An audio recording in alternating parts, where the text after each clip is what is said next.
सबसे शुभ जनपद, आध्यात्मिक राजधानी भारत की, वहां से मैं नहीं जानता क्यों, तो हम लोग यहाँ के बाद तो मिल गया, लेकिन लोकतंत्र के चौथे स्तंभ से भी हम सब आशीर्वाद मांगते हैं, सहयोग मांगते हैं, क्योंकि ये साधारण लड़ाई नहीं है। मैं दोहरा दूं आपको, ये साधारण लड़ाई नहीं है, ये लड़ाई अधिनायकवाद के खिलाफ है, अधिनायकवाद के खिलाफ है। ये लड़ाई संविधान की सभी परंपराओं और मर्यादाओं का उल्लंघन करने वाली, और अगर मैं उसे थोड़ा बढ़ाते हुए कहूं तो संविधान की मूल आत्मा की हत्या करने वाली सरकार के खिलाफ लड़ाई आदरणीय प्रियंका गांधी जी के नेतृत्व में कार्य कर रहे हैं। ये दूसरी आजादी की लड़ाई है। उस समय जो आजादी की लड़ाई हुई थी वो ब्रिटिश जो संवैधानिक संस्थाएं पूर्वजों की आजाद भारत की कमाई थी,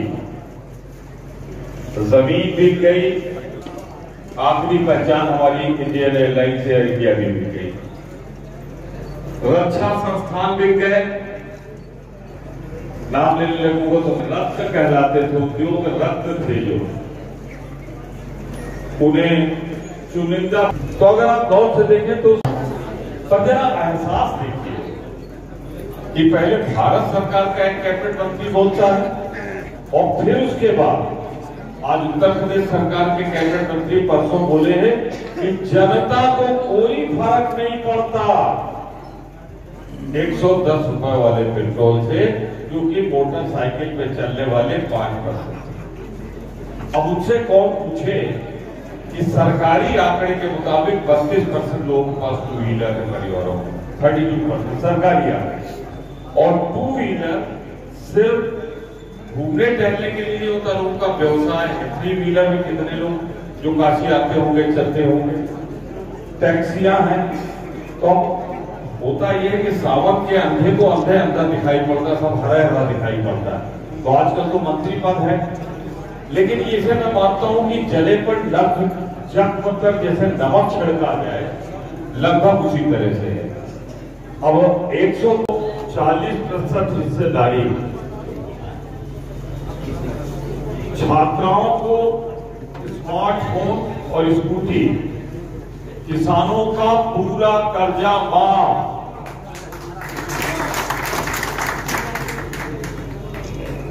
₹2500 में गेहूं धान, 400 पाएगा गन्ना किसान, आजकल 300 के नीचे, बिजली बिल सबका हाफ, कोरोना काल का बकाया साफ, को देंगे 25,000, 20 लाख को सरकारी रोजगार। और ये सातों प्रतिज्ञाएं हमारी नेता महामंत्री प्रभारी आदरणीय प्रियंका गांधी जी, जिन्हें अभूतपूर्व प्यार और जन समर्थन, मैं वाराणसी के सभी कांग्रेस जनों के प्रति आभार व्यक्त करता हूं कि उन्होंने अभूतपूर्व एक रैली यहां पर की है। तो मैं ये चाहता हूं, लिखने की आवश्यकता नहीं, अभी आप उपलब्ध करा देंगे सबको। ये हम इंतजार कर रहे थे कि प्रियंका गांधी जी बाराबंकी में रिलीज करें, तो मैं आपको रिलीज करूं। प्रियंका जी रिलीज किया वो दीदी, तो मैं सिलसिलेवार जहां से चल रहा था वहां से बात करता हूं आपसे। संस्थाएं नष्ट हो रही हैं, देश में सिर्फ 2 लोग, इनकी पूंजी बेहिसाब बढ़ रही है। अडानी की पर डे की पूंजी 1,002 करोड़ रुपए प्रति हो गई।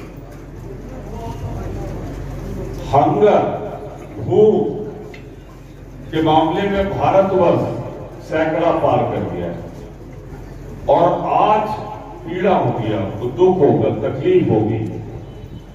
हम पाकिस्तान से भी नीचे चले गए, हम बांग्लादेश से भी नीचे चले गए, हम नेपाल से भी नीचे चले गए।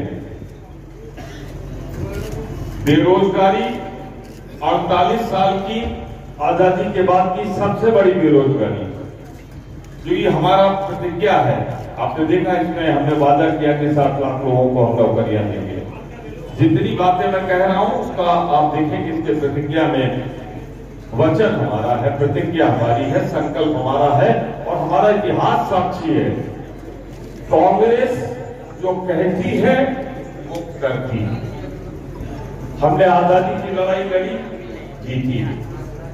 हमने भुखमरी के खिलाफ लड़ाई लड़ी, हरित क्रांति के माध्यम से जीती, श्वेत क्रांति के माध्यम से जीती।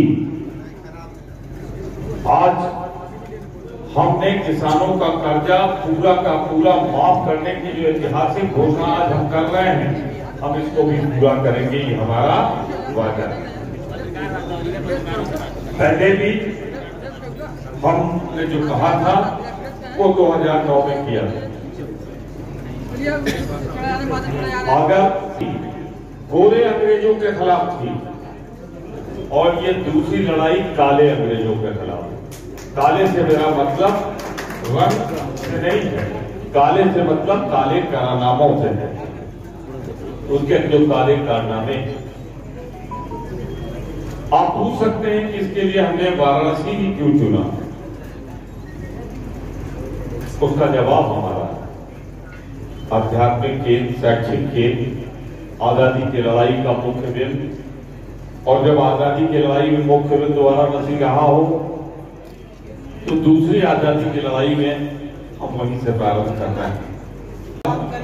और एक इंदिरा गांधी के रूप में दूसरी शख्सियत उभर रही तो उसका नाम है प्रियंका गांधी, और हम उनके नेतृत्व में इस लड़ाई को लड़ रहे हैं। आज वो नहीं बता सकता कि जो विरोधी दल के सरकार को विरोध करने के अधिकार है। जहां आवाज उठती है वो जो कोई सरकारी एजेंसी उसके घर पहुंच जाती है। जो आवाज उठ रही है केंद्रीय एजेंसियां उसके घरों में पहुंच रही है। और उत्तर प्रदेश में जहां डबल इंजन की सरकार है, जहां डबल इंजन की सरकार है वहां डबल जुल्म। ये बात मेरी क्लियर न हुई हो। अधिकार दिलाने की लड़ाई है जो वंचित रहा है या वंचित किया गया है, चाहे वो महिलाएं हों, चाहे किसान हों, चाहे बेरोजगार नौजवान हों। किसानों पे तो हमने जोड़ दिया कि हम सारा कर्जा माफ करेंगे। ये मैं समझता हूं कि मेरा भी 40 साल से ज्यादा का राजनीतिक अनुभव है, मैंने बहुत सी सरकारें देखी हैं। ये पहला साहसिक निर्णय है किसी पार्टी ने किया है कि हमारी सरकार आएगी तो हम सारा कर्जा माफ करेंगे, सभी कर्जे का मतलब सभी कर्जे, बिजली का बिल हाफ करेंगे।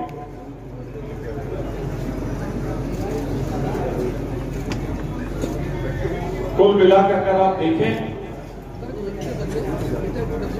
मैं स्वयं इंचार्ज रहा हूं वाराणसी का मंत्री के रूप में 1985 से 1989 तक। जो प्रभारी परिषद कार्यक्रम का मंत्री होता था, आज भी कोई होंगे, उनके सारे वादे विफल हैं। मैंने आपसे कहा अब तक पहुंचने में विलंब हुआ, तो उन्होंने देश के साथ जब देश बेच रहे हों, जब देश बर्बाद कर रहे हों, और गांधी परिवार की बेटी और कांग्रेसी एक बार फिर अपने घरों से तिरंगा लेके निकल पड़े, तो उनको याद तो वाराणसी की आएगी। तो इसीलिए आ रहे हैं। लेकिन जितना मुझे संकेत मिला है, हमारे नेताओं ने, हमारे साथियों ने कहा है, ये अब वो बात नहीं रहेगी। अब असलियत और सच्चाई सामने आ गई। झूठ काट की हाड़ी बार बार नहीं चढ़ती। पहले वायदे थे, अब सच्चाई के आईने में वादे हैं। तो आजकल लोग कहते हैं, रैली में आप लोगों ने वादा किया, ये दावा किया था, कोई अभी बात तो मेरी भूल फिर किया है। तो ये दोनों में फर्क है। वो आए, उनको कॉन्स्टिट्यूंसी में तो अपने महीने में एक आध बार आना चाहिए, लेकिन एक आध साल बाद आए हैं या जब भी आए हैं, तो मुझे सिर्फ इतना ही कहना है कि अगर वो आए हैं तो हम उसको बहुत नोटिस नहीं लेते, इसलिए कि उनका क्षेत्र है, आए। लेकिन इतना जरूर मुझे आग्रह करते हैं कि एक बड़ा झूठ और कोई फेंकें, उसके पहले जो वादे किए थे वो जापान का कौन सा शहर है भाई, हमारा पुराना काशी लौटा दो, ये उनसे आग्रह है। प्रियंका जी ने किसानों को लेकर के फोकस किया था अपनी रैली, ये भी जब आ रहे हैं तो 50,000 किसानों को लेकर के फोकस कर रहे हैं पूरी रैली। तो किसान ही पूरी तरह से फोकस है सारी राजनीतिक दलों के लिए। देखिए 4.5 साल की बेला है, 2 महीने बाद नोटिफिकेशन जारी हो जाएगा, आचार संहिता जारी हो जाएगी। 4.5 साल तक गन्ने के किसानों का कितना कर्जा माफ हुआ, कितने लोगों को गेहूं और धान जो वास्तविक 2200 रुपए था या 1800 था, जब जो था मिला, ये अगर आपको जानना है तो हमसे नहीं किसानों से खुद पूछिए, बिचौलियों के माध्यम से हुआ। तो हमने तो जो कहा है, थोड़ा सा चले जाइए यहां से छत्तीसगढ़, बहुत दूर नहीं है, चुनाव में हम लोग सब साथी वहीं थे।